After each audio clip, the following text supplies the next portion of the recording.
Bersatulah Indonesia, jangan pernah terpecah belah. Walau kita berbeda, walau kita tak sama, Radio Republik Indonesia, kita Indonesia sesungguhnya.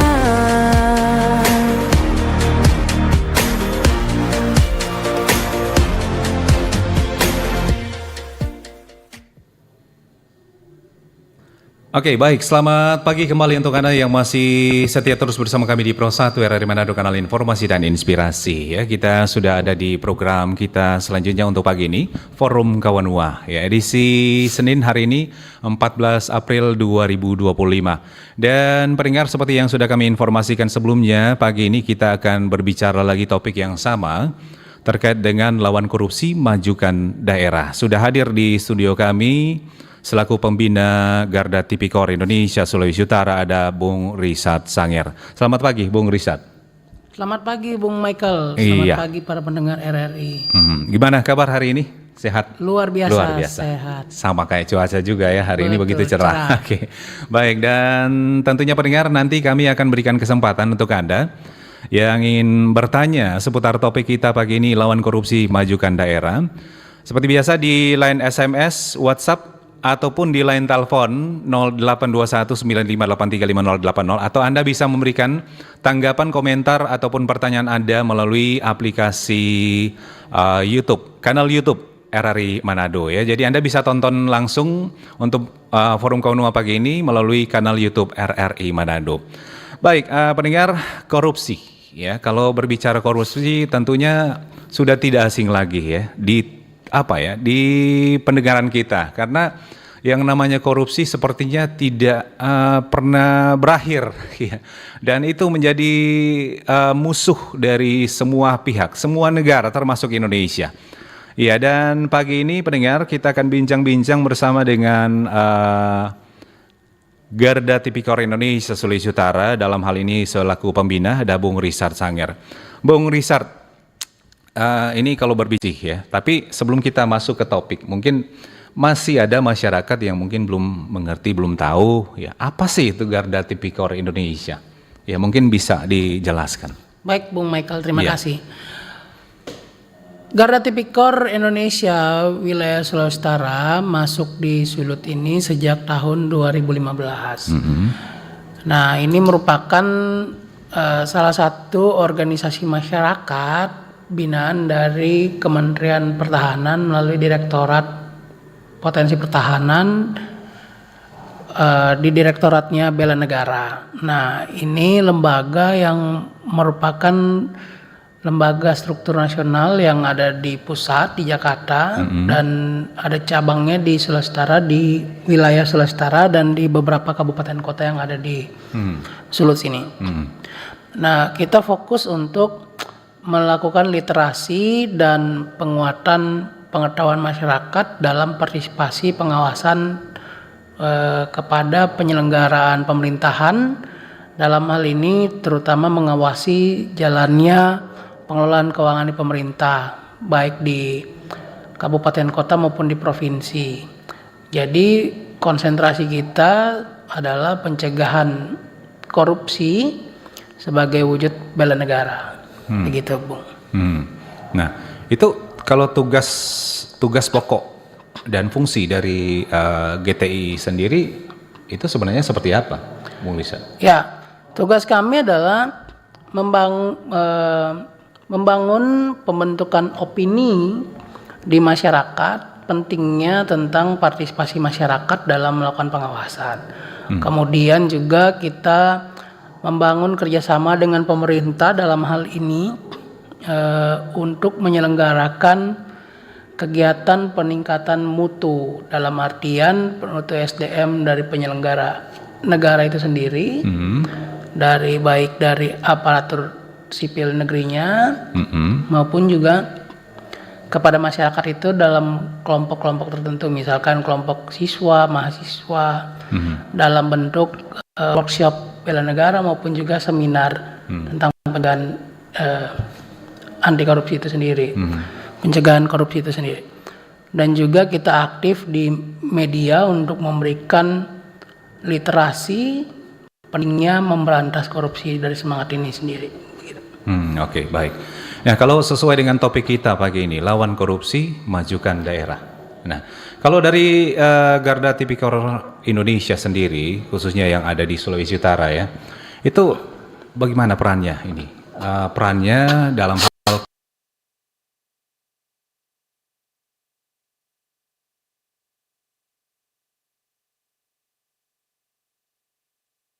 melihat dari kurun waktu beberapa tahun sebelum-sebelumnya adalah penyelenggaraan pemerintahan provinsi ya, itu mendapatkan apresiasi dari lembaga-lembaga yang berwenang untuk menilai adanya korupsi,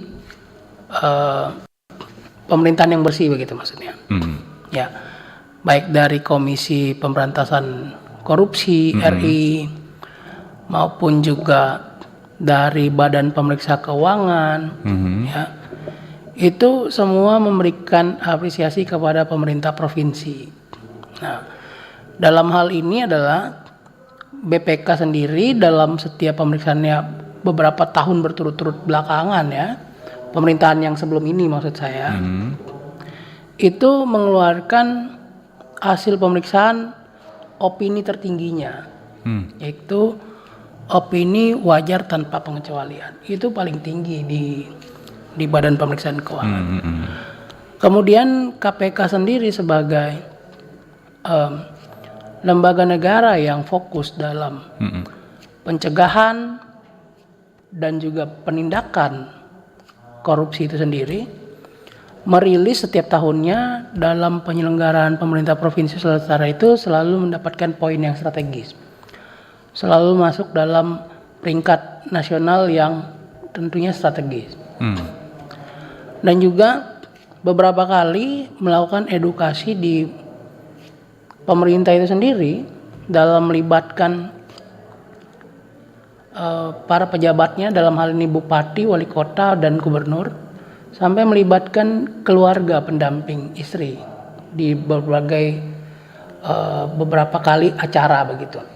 Nah, jadi kita melihat bahwa itu adalah efek yang baik dalam penyelenggaraan tersebut sehingga dinilai juga bagus, dan tentunya dalam keberlangsungan pemerintahan itu sendiri membawa dampak positif bagi masyarakat. Apa dampak positifnya? Sulawesi Utara menjadi salah satu provinsi yang mampu bertahan di era hantaman COVID-19 sejak 2020. Teman-teman kan melihat di bawah 2020, 2019 awal-awal dan 2018 dan tentunya itu pariwisata di Sulawesi Utara kan luar biasa. Perkembangannya ya. Ya. Terus gempuran COVID-19 itu menghantam dan ternyata Sulut bisa melawan itu, dalam artian di sektor saat hantaman COVID-19 itu kan sektor semua lini sektor ekonomi itu lesu. Iya, betul. Tapi terdampak semua. Bisa bertahan. Itu suatu luar biasa karena penyelenggaraan tadi. Begitu. Tapi kalau dikatakan oleh masyarakat belum, apakah dalam setiap kondisi tadi yang dijabarkan, apakah tidak ada praktek korupsi? Belum tentu. Begitu. Nah, praktek korupsi ini bisa terjadi kepada setiap kalangan dan tidak ada jabatan yang kebal terhadap betul situasi itu. Dalam hal ini adalah kalau pelakunya melakukan korupsi, jabatan apapun itu bisa dijerat oleh hukum. Nah, namun kita perlu bedakan sedikit adalah penyelenggaraan tentang kasus korupsi ini kadang-kadang perlu kita pahami kepada masyarakat. Ada yang bersifatnya karena kelalaian administratif, ada yang juga karena memang niatan. Niatan dalam artian dia sudah merencanakan ini dari hulu hingga hilir. Begitu. Dari perencanaannya sudah disusun, baru dia sudah memahami tentang regulasinya, dan dia eksekusi begitu. Contoh begini, kalau ada yang memiliki kewenangan untuk mengeksekusi sebuah proyek, dia sudah bentuk dari perencanaannya dulu. Nah, jadi dia sudah merencanakan, baru dia sudah menciptakan pihak-pihak rekanan, entah itu dikemas dengan lain sebagainya. Kemudian dia membuat bahwa rekanan-rekanan yang lain tidak mampu mengejar situasi standar itu, sehingga seolah-olah akan ya, jadi gitu. ke situ. Gitu. Atau kalau kita singkatkan cerita, kalau misalkan ada daerah yang nantinya akan menjadi pengembangan, dia kan udah tahu informasi itu. Iya. Nah, terus nanti dia akan menggunakan kaki tangannya, Memanfaatkan kesempatan. beli wilayah-wilayah itu gitu, tanah-tanah itu, nanti pengembangan. Jadi, nah itu niatan yang sudah direncanakan. Nah, dalam pemberantasan korupsi niatan yang sudah direncanakan ini seringkali luput dalam situasi hukum. Nah, sehingga ini yang perlu kita genjot. Kita berapa kali sejak 2015 saat saya masih menjadi ketua GTI, sekarang saya sudah menjadi pembina dan sudah ada PLT ketua GTI yang baru hingga nanti akan definitif. Kita sering mendorong aparat penegak hukum kita ini untuk lebih Tegas. gesit dan tegas.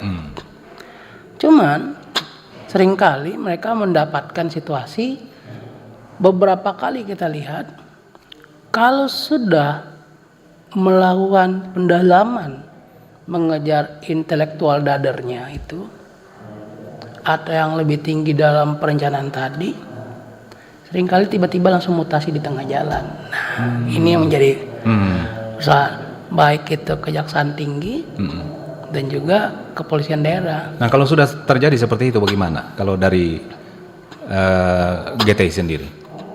Ya pastinya tentunya yang perlu kita pelajari adalah pencegahan itu titik beratnya kepada masyarakat. Nah, bagaimana masyarakat bisa berpartisipasi dalam pengawasan, itu yang menjadi pencegahannya efektif. Di saat lembaga penegakan hukum kita mengalami hambatan tertentu, begitu. Tapi kadang-kadang kan ada masyarakat juga mungkin yang takut, mungkin ya, ketika dia melihat atau mendengar ada hal-hal yang berbau korupsi, mungkin dia takut. Jangan-jangan nanti kalau saya laporkan saya justru terancam ini. Nah, gimana ini? Kalau kami melihat di Sulawesi Utara ini, masyarakat kita tidak takut. Masyarakat itu berani. Yang seringkali menjadi tantangan adalah masyarakat berani bersuara tapi malas melaporkan, gitu. Ini yang menjadi persoalan. Iya. Nah, sedangkan penegakan hukum kita melalui teman-teman APH kita ini lebih cenderung menunggu laporan, begitu. Ya. Nah, salah satu lembaga yang sekarang lagi naik daun kan dari Kejaksaan dan juga kepolisian lagi menjadi sorotan dan mendapatkan dukungan masyarakat. Iya, ya, betul. Dan semua masyarakat Sulawesi Utara sekarang sedang melihat itu secara gamblang terang-benderang. Iya, betul. Buktinya ada kelompok masyarakat yang bahkan mengirimkan bunga untuk mendukung ya. kepolisian daerah Sulawesi Utara untuk memberantas korupsi. Nah, itu tadi. Nah, jadi tingkat partisipasi masyarakat ini saat ada momentum tertentu mereka keluar semua, begitu, ya kan? Dan kalau kita lihat itu kan diawali dengan pengaduan masyarakat. baru dikembangkan dan hasilnya sekarang baru penetapan tersangka. Iya. Dan nantinya kan akan dikembangkan lagi hingga sampai ke kejaksaan, dilemparkan ke kejaksaan. Nah, tadi saya sudah dikatakan di awal, penyelenggaraan pemerintahan yang bersih itu bukan berarti tidak ada korupsi. Ya, betul. Ya. Namun yang menjadi menarik adalah apa yang sedang situasi sekarang terjadi adalah itu dilihat dari dokumen yang sudah diperiksa, bukan tertangkap tangan. Seperti misalkan kalau di Jakarta ada hakim, ketua PN di salah satu wilayah tertangkap tangan menerima suap, Ya. gratifikasi. Jadi Bung Michael, kan tadi saya sudah katakan beberapa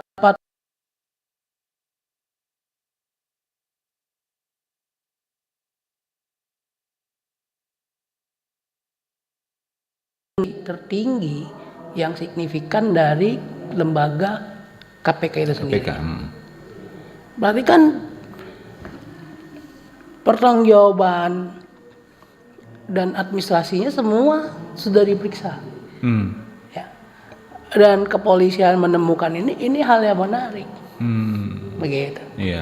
Makanya yang perlu kita sampaikan ke masyarakat adalah bahwa kalau namanya proses hukum seperti ini kita harus hormati. Tetap kita dukung, tapi kita juga harus mengawasi. Mengawasi dalam artian dalam situasi seperti ini nanti akan dua hal yang kalau menurut GTI akan menjadi menarik. Yang pertama contohnya adalah lembaga-lembaga yang punya kewenangan melakukan pemeriksaan terhadap keuangan itu memberikan opini tidak ada kecurigaan. Nah sekarang ada pemberantasan korupsi upaya membongkar itu semua berdasarkan dari audit investigasi yang dilakukan oleh lembaga yang memiliki kewenangan pengawasan, bukan pemeriksaan. Oke. Iya. Ini yang lagi dipertaruhkan sebenarnya. Oke. Beda dengan kalau beberapa pelaku yang disangkakan tadi, kan tersangka itu disangkakan. Bisa saja nanti akan gugur statusnya. Bisa saja nanti Bisa saja akan berubah naik. ya. Bisa KPK saja pernah meralat loh. Betul. Jadi kan ada tersangka dari Bank Indonesia yang sudah dirilis dan diralat gitu. Nah, Iya kan? itu dia, iya. Bayangkan gitu. Apalagi ini. Tapi bisa saja statusnya nanti akan naik jadi terdakwa di pengadilan, kan iya, begitu? Betul. Ya kan? Nanti akan kita lihat tuh. Karena ini merujuk dari dokumen-dokumen tadi, ini yang dipertaruhkan adalah kedua lembaga ini. Antara memiliki kewenangan pemeriksaan dan memiliki kewenangan pengawasan. Berarti kalau terjadi hal seperti ini, itu sebenarnya di mana kekurangannya ini? Kalau Sudah bicara- dirilis tapi ternyata dirubah lagi data. Oh enggak, kan ini Iya. nggak ada yang dirubah. Tidak ada Iya, yang ada. dirubah. Tadi saya mengatakan yang di ralat itu kejadian Yang diralat, di iya, KPK. Iya.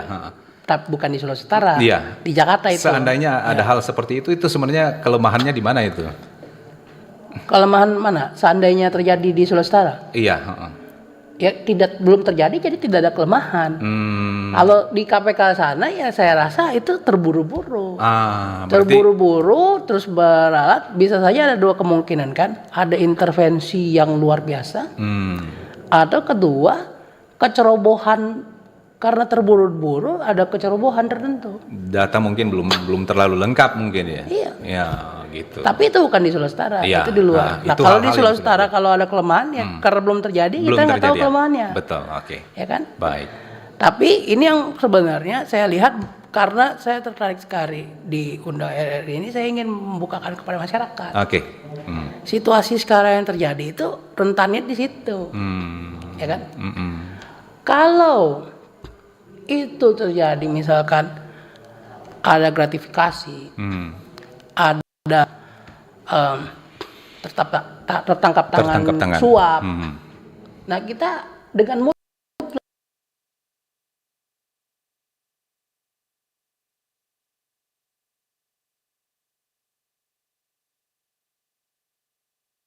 gitu, Bung. Baik, baik. Nah, ya, Bung Risat, ini kan korupsi terjadi karena ada kesempatan ya.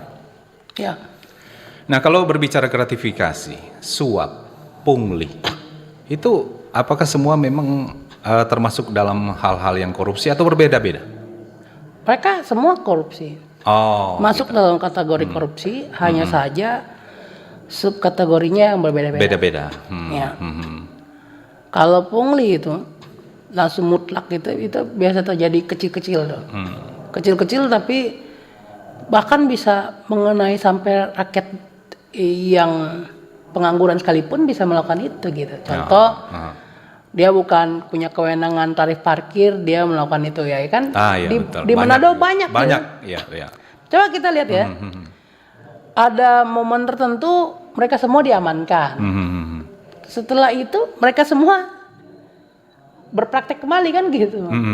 Iya, betul. Ya kan?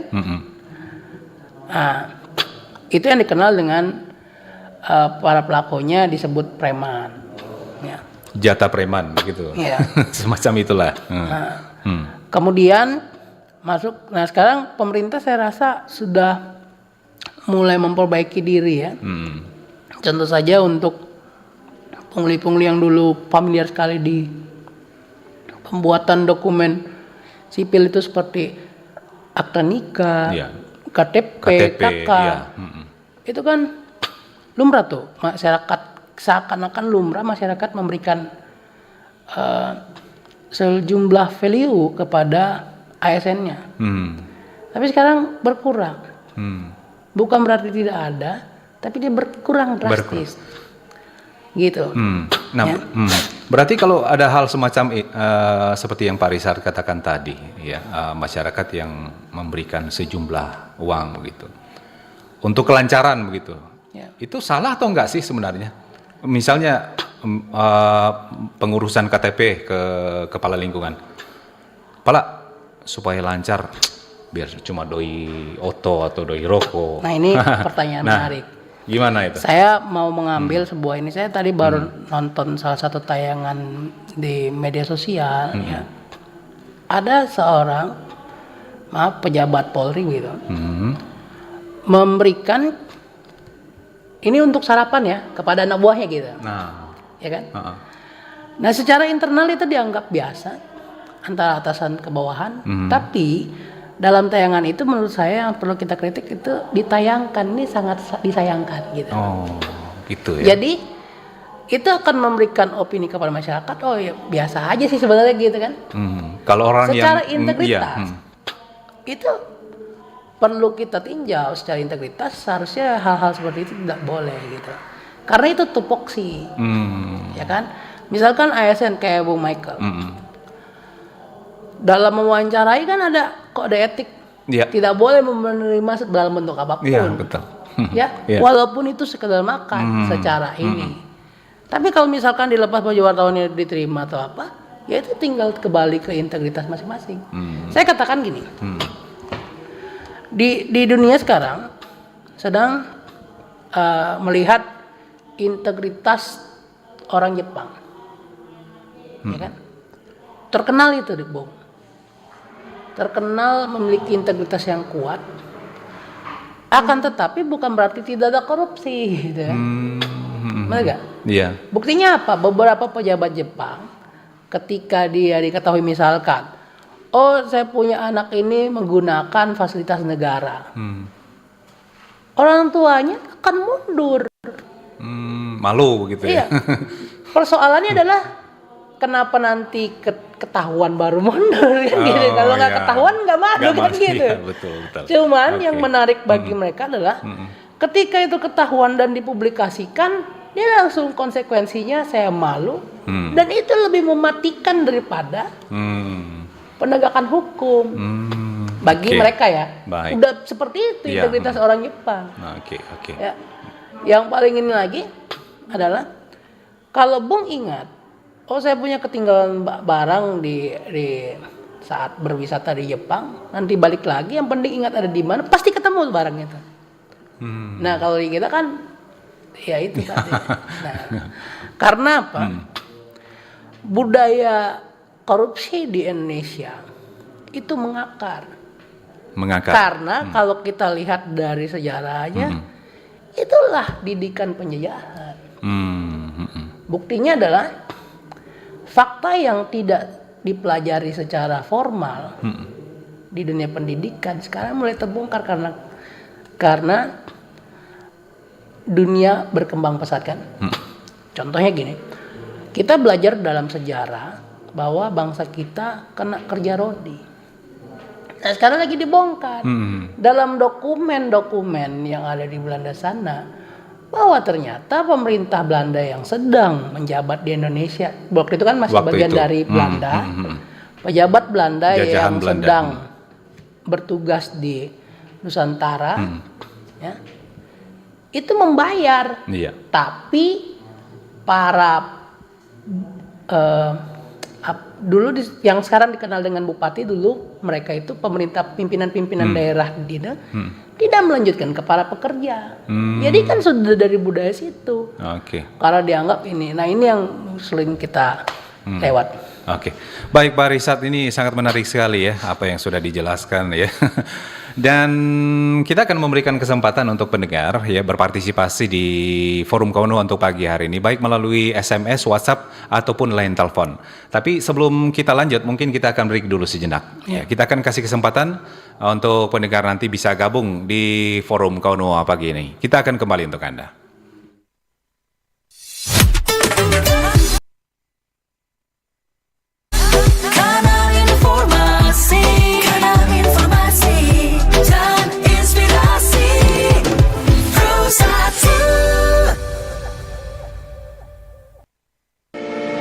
RRI Digital. Nikmati kemudahan interaksi, partisipasi, dan kolaborasi dengan RRI Digital. Interaksi, dengar dan saksikan siaran langsung kami, daftarkan akun kamu, dan mulailah berinteraksi di setiap program dan konten kami. Partisipasi, kreasikan konten kamu dengan berita, podcast, vlog, film, musik, dan playlist. Kolaborasi, kami mengajak berbagai komunitas untuk berkembang bersama melalui digital platform. RRI Digital sekarang menghadirkan terobosan baru, workspace platform dan online learning platform dengan fasilitas-fasilitas unggulan, monitor impact dan outcome, meeting online, video conference, dan library. RRI Digital menghadirkan fitur-fitur untuk peningkatan interaksi, partisipasi, kolaborasi, workspace, dan learning. Yuk segera download RRI Digital.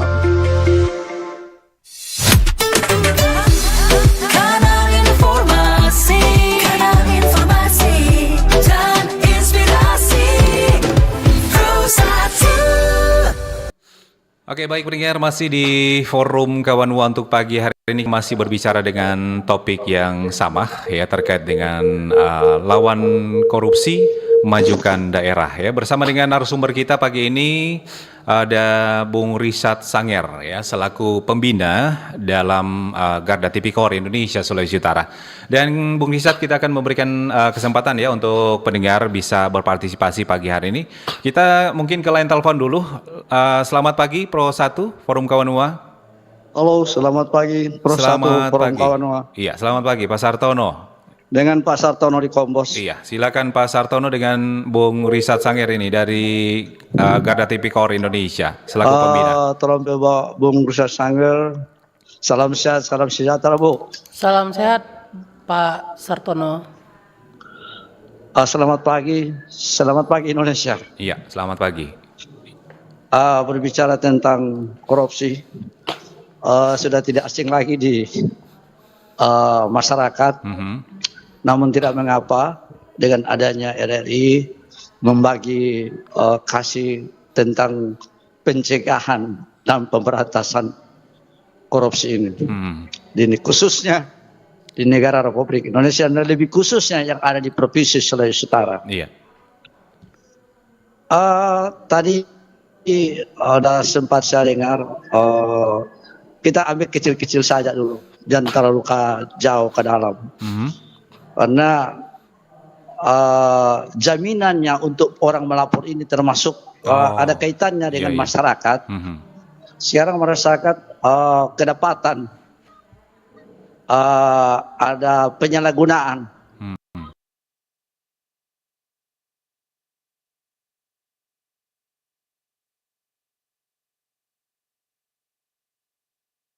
Yang di bawah ini, tapi kalau masyarakat di pusat kota termasuk Jakarta yang orang sudah pandai untuk memahami hal ini, tentu dia tidak takut melapor.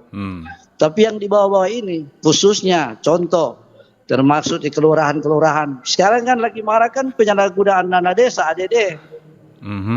Nah, yang orang seandainya orang melapor, toh kok jaminannya ini untuk dia? Karena kadang-kala begini, setelah dilaporkan, barang buktinya sudah dihilangkan. Artinya seperti itu, ada seperti itu.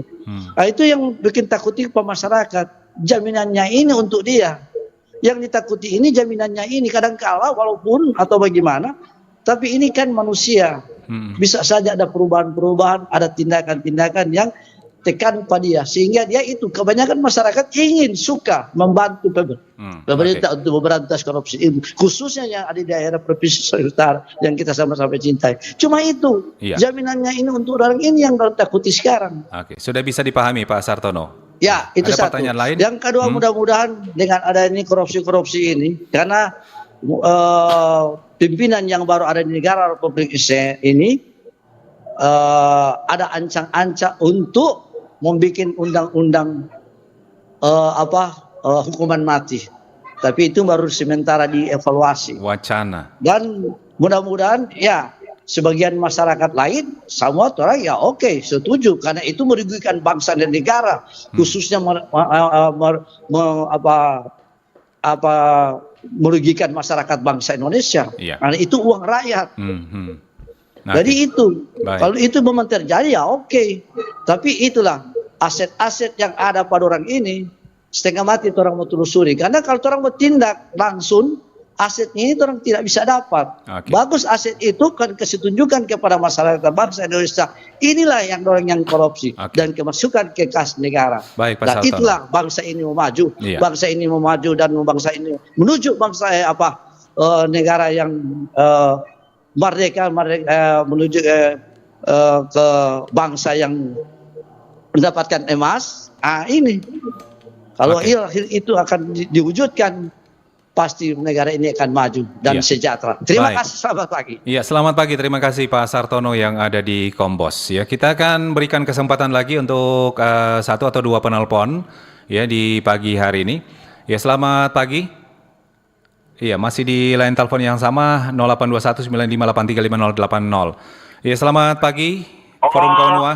Selamat pagi Bung Michael. Selamat pagi Bu Benijo. Iya. Ya, silakan Bung Benijo langsung saja. Kawan Wa Bung Michael Cia. Iya, selamat pagi. Silakan Bung Benijo. Oke, jadi dari Tipikor kan tindak pidana korupsi. Tipikor tindak pidana korupsi. Oke, kita langsung ke pertanyaan supaya banyak yang dapat kamu Michael kan. Oke, pertanyaan saja begini Pak. Ini berbicara di Sulawesi Utara saja ya.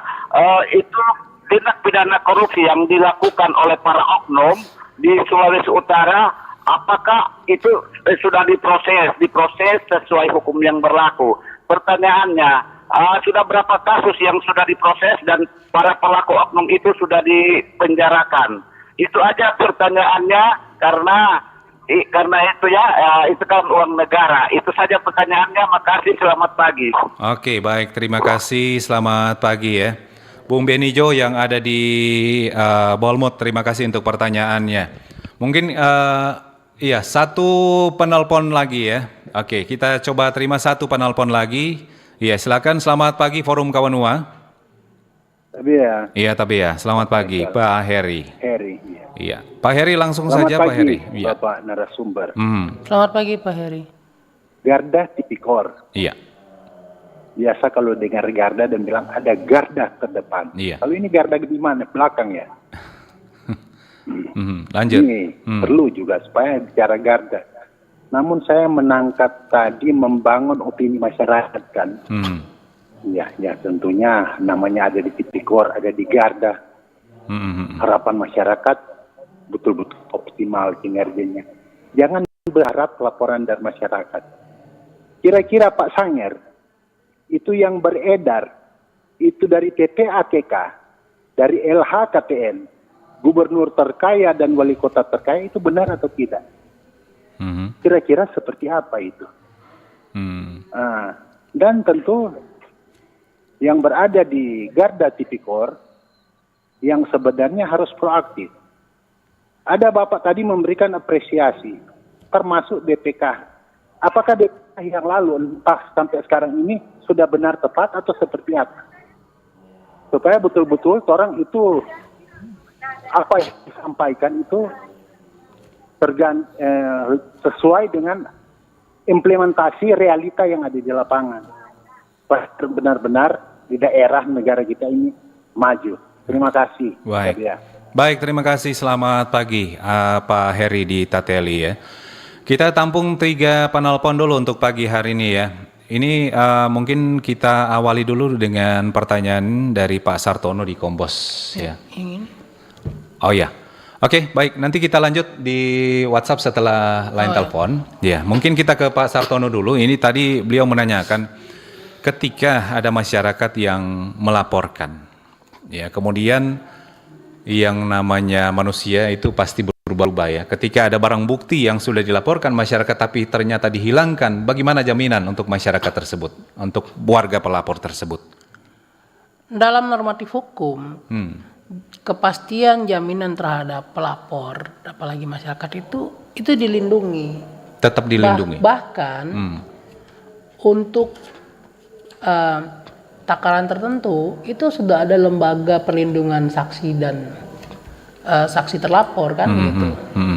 Nah, saya mencontohkan tentang hingga saat ini pengaduan masyarakat yang diterima oleh Polda Sulawesi Utara terhadap dugaan kasus yang disangkakan terhadap dana hibah gereja Gemim itu tidak ada yang mengetahui.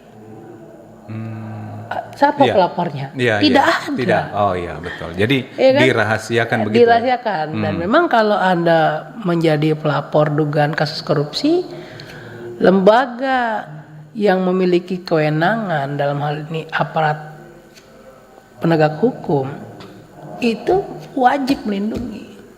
Wajib ya. Iya. Jadi tidak perlu khawatir dan takut.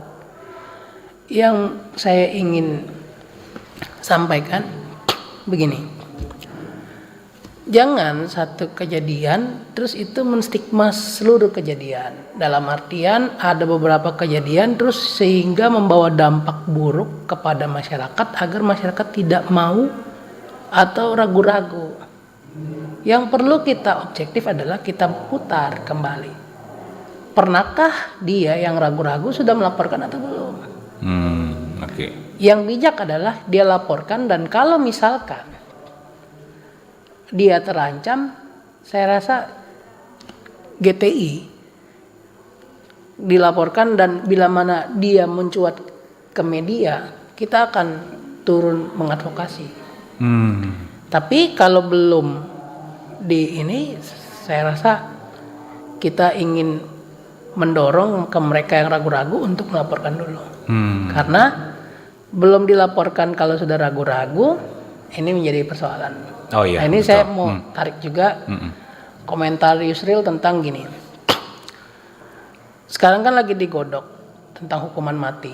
Iya, betul. Undang-undang Yusril hukuman kemarin mati. Pak Yusril menteri kita menyampaikan ini harus berhati-hati. Karena kalau sudah mati terus ada bukti baru bahwa tidak ini menjadi ini kan begitu. Nah sekarang saya tanya, satu case yang misalkan kan ada sampai difilmkan. Ya kalau film itu kan dia kan berkebutuhan khusus terus disangkakan membunuh anak dari orang yang mempunyai mempunyai derajat orang kaya gitu. terus sudah dihukum mati, terus tiba-tiba tidak bersalah gitu kan. Nah, itu satu kejadian.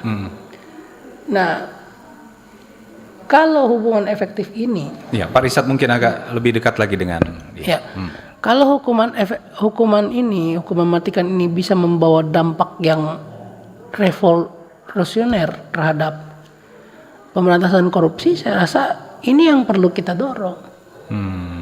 Karena apa, Bung Michael dan para pendengar RRI? Mereka pelaku koruptif di Indonesia ini sudah hilang rasa malunya. Karena apa? Karena mereka disangkakan saja dan terbukti saja, mereka senyum-senyum saja. Iya, betul. Begitu kan? Iya. Jadi perlu ada gerakan yang revolusi terhadap situasi ini. Memang hukum mati terhadap koruptor itu penting. Penting. Tapi mungkin masih perlu dipertimbangkan Ya, lagi. di saat COVID, kami pernah mengangkat dalam debat, tema debat ya, hukuman mati bagi koruptor.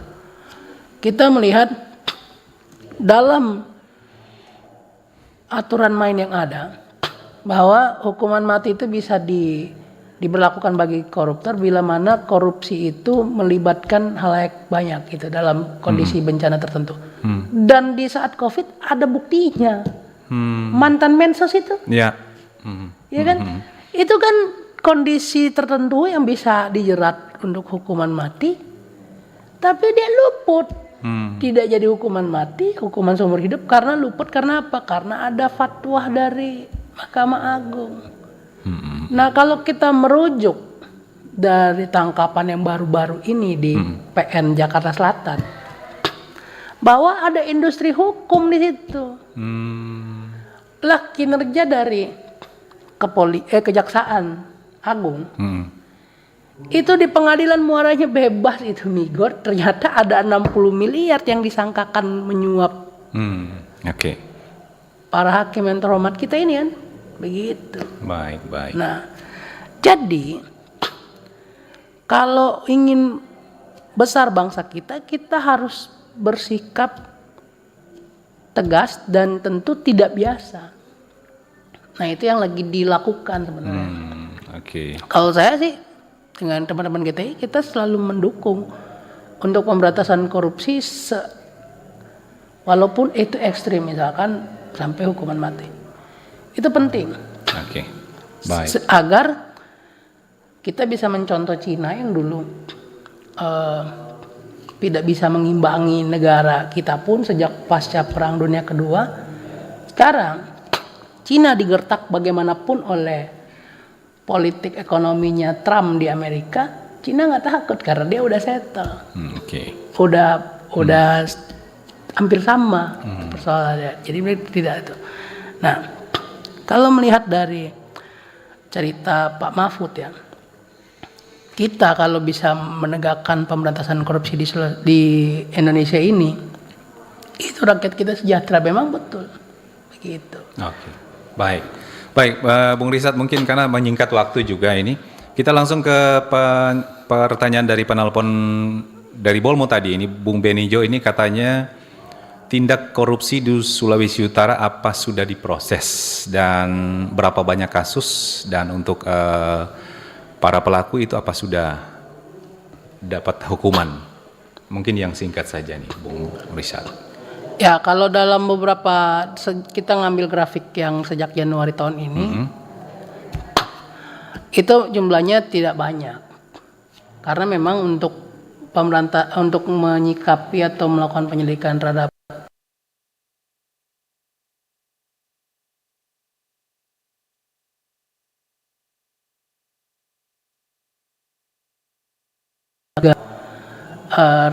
dugaan rekayasa hukumnya yang juga luar biasa. Nah itu. Tapi yang perlu kita lakukan sebenarnya, Bung Michael, kalau GTI mengambil langkah ekstrim itu adalah menggenjot dunia pendidikan kita untuk menciptakan karakter building yang bisa memerangi ini. Satu-satunya menurut kami yang bisa memerangi secara ekstrim adalah karakter building dari SDM ini. Tentunya masyarakat dalam kelompok yang terdidik itu harus ditanamkan dan memiliki integritas yang kuat. Mudah-mudahan generasi emas kita nanti di 2045 itu bisa merubah ini secara ekstrim. Oke. Gitu. Karena kalau kita berharap saja dengan lembaga-lembaga yang sudah ada, mereka tetap dipenuhi oleh sumber daya manusia yang tentunya melihat berbagai macam kesempatan untuk melakukan korupsi. Gitu. Oke. Sudah masuk ke semua lini. Oke. Ya Baik. kan? Begitu. Baik. Di Sulut juga sudah pernah ada ketua pengadilan yang ditangkap, Iya. tertangkap tangan pula. Betul. Iya kan? Oke. Begitu. Padahal mereka adalah lembaga yang memiliki predikat tertentu yang memang cuman mereka. Maaf, cuman para pelaku di lembaga peradilan lah yang dianggap atau dipanggil yang mulia karena sangat mulianya gitu. Oke. Iya kan? Tidak ada di tempat lain. Iya. Baik. Baik, ini untuk pertanyaan dari Pak Heri di Tateli ini mempertanyakan LHKN Gubernur. Kemudian apakah BPK yang lalu itu sudah tepat? Itu seperti apa? Nah, ini balik lagi ke kasus yang tadi sempat saya singgung ya. Ya. Kalau ini naik ke peradilan dan mendapatkan putusan, kami ingin mendorong APH untuk memeriksa para auditor BPK yang memberikan raihan opini ini. Gitu. Oke. Karena walaupun kita sudah tahu pemeriksaan keuangan oleh BPK itu kan berdasarkan dokumen yang dimasukkan. Bisa saja dokumennya dimanipulatif, kan begitu pertanyaan dasarnya. Iya. Ya kan? Yang cilaka itu kalau misalkan para auditor itu sudah tahu dan curiga terhadap dokumen yang dimanipulasi itu, terus tiba-tiba tetap dikeluarkan. Gitu. Seandainya ini masuk ke meja hijau ke peradilan dan telah diputus. Tapi ini kan masih panjang nih. Oke. Tapi apapun itu, saran kami adalah kita berikan kesempatan kepada mereka yang sedang bertugas dan kita harus hormati putusan hukum yang ada. Baik. Tapi kita juga harus mengedepankan asas praduga tak bersalah. Itu penyeimbangannya. Oke. Tapi yang ingin kami sampaikan ke publik untuk pengetahuan adalah kasus ini berawal dari situ tadi. Baik. Ceritanya. Oke, baik, karena semakin mempersingkat waktu ya untuk pagi ini, mungkin kita langsung ke WhatsApp aja. Pertanyaan dari WhatsApp ini dari Ibu Grace di Langoan, korupsi tidak pernah habis di daerah kita. Pertanyaan saya, 1, apa peran masyarakat untuk bisa memberantas korupsi? 2, seperti apa yang sudah dilakukan GTI dalam memberantas korupsi? Mari sama-sama kita berkolaborasi untuk memberantas korupsi agar daerah kita bisa maju. Stop korupsi, majukan bangsa. Oke, silakan Bung Risat. Ya, saya setuju dengan Ibu Grace ya. Iya, Ibu Grace. Nah ini. Kalau ditanya ke kita apa yang dilakukan dalam memberantas korupsi, ya kita fokus pada pencegahan, melakukan fokus literasi. pada pencegahan, ya. Nah kalau dalam pelaporan, ya kita salah satu yang melaporkan dugaan korupsi Bupati Talaut Sri Mulyani di KPK sampai menjalani hukuman. Baru juga ada Ibu Poni Panemunan dalam kasus pemecah ombak itu yang dari GTI berpartisipasi melakukan pelaporan dan pengawalan terhadap kasus tersebut. Begitu. Baru juga dana COVID, nah itu juga kita dorong dan sebagainya. Itu yang sudah dilakukan oleh GTI. Tapi kami mengevaluasi ternyata memang itu jumlahnya banyak dan tenaga kita tidak bisa, sehingga kita fokus lagi dalam pencegahan itu tadi kita konsentrasikan kepada lembaga pendidikan. Karena lembaga pendidikan ini yang melahirkan integritas dari sumber daya yang ada dalam kewenangan-kewenangan yang sedang kita dorong. Lembaga peradilan, lembaga penegakan hukum, termasuk juga lembaga-lembaga civil society. Jadi ditanamkan sejak dini ya, dari dunia pendidikan gitu ya. Oke. Saya rasa, mohon maaf, masyarakat kita yang ini pendidikannya masih minim, itu lebih berintegritas jauh daripada lulusan perguruan tinggi. Oke, baik. Karena apa? Karena biasanya antara lulusan SMA masuk ke perguruan tinggi dan lulusan SMA masuk ke wilayah dunia nyata atau dunia kerja, integritas yang paling tinggi itu adalah yang tidak sampai ke jenjang perguruan tinggi. Baik. Nah, makanya kita GTI sekarang rutin keliling ke perguruan tinggi, bertemu dengan rektornya, audiensi, dan kita mengingatkan soal ini. Terus bersosialisasi Iya. Dan tentunya kita mendorong ke perguruan tinggi untuk mata kuliah anti korupsi itu menjadi mata kuliah prioritas. Iya. Bukan mata kuliah pilihan atau yang ini menjadi letak dasar. Berarti bukan tidak mungkin juga di jenjang SD, SMP, SMA juga bisa, SMK bisa dijadikan satu mata pelajaran ya. Iya. Dan Kurikulum perguruan tinggi gitu. kita juga kan banyak yang tertangkap tangan. Ya, Begitu. Oke. Makanya perlu kita dorong. Oke, baik. Bung Risat, menarik sekali ya untuk perbincangan kita pagi hari ini. Tapi karena waktu juga yang membatasi kebersamaan kita pagi ini ya. Topik lawan korupsi majukan daerah. Tentunya topik ini sebuah konsep untuk menekankan pentingnya pemberantasan korupsi untuk memajukan daerah. Karena korupsi dapat menghambat pembangunan daerah dengan berbagai cara. Mungkin menutup perbincangan kita di pagi hari ini ya. Karena kalau berbicara korupsi waktunya kurang ya Bung Risat. Iya, mungkin sebagai closing statement sekaligus kita akan akhiri untuk Forum Kaunua pagi hari ini ya. Selaku pembina Garda Tipikor Indonesia, bagaimana? Silakan Bung Risat. Dalam melawan korupsi, majukan daerah. Baik. Yang pertama adalah korupsi itu akan terus ada hingga kapanpun di dunia ini. Hanya saja yang perlu kita lakukan adalah memperkecil ruang gerak itu. Karena di masa lampau peradaban manusia itu sudah ada dari dulu, ya kan? Dari zaman para raja dan sebagainya. Tapi dulu kan vulgar, terang-terangan. Iya. Nah kalau sekarang kan setengah terang-terang begitu, ya.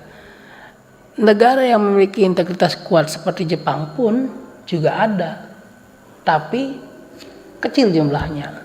Nah kita akan mengarah ke situ. Jadi yang perlu kita lakukan adalah menjaga terus semangat anti korupsi kita dan kobarkan terus semangat melawan pemberantasan korupsi, terutama di Sulawesi Utara.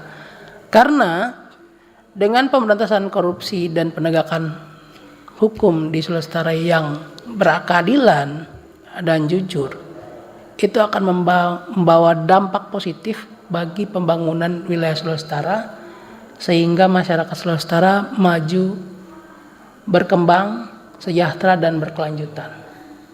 Terima kasih. Baik, dengan demikian berakhir sudah untuk Forum Kaunua kita untuk pagi hari ini ya. Terima kasih untuk Bung Risat Sanger yang sudah hadir ya di studio kami. Kita sudah membahas ya terkait dengan topik lawan korupsi maju.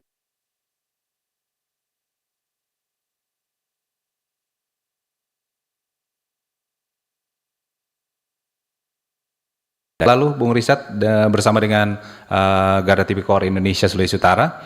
Dan saya Michael yang bertugas mengucapkan terima kasih sekali lagi untuk semuanya. Selamat pagi dan salam sukses untuk Anda.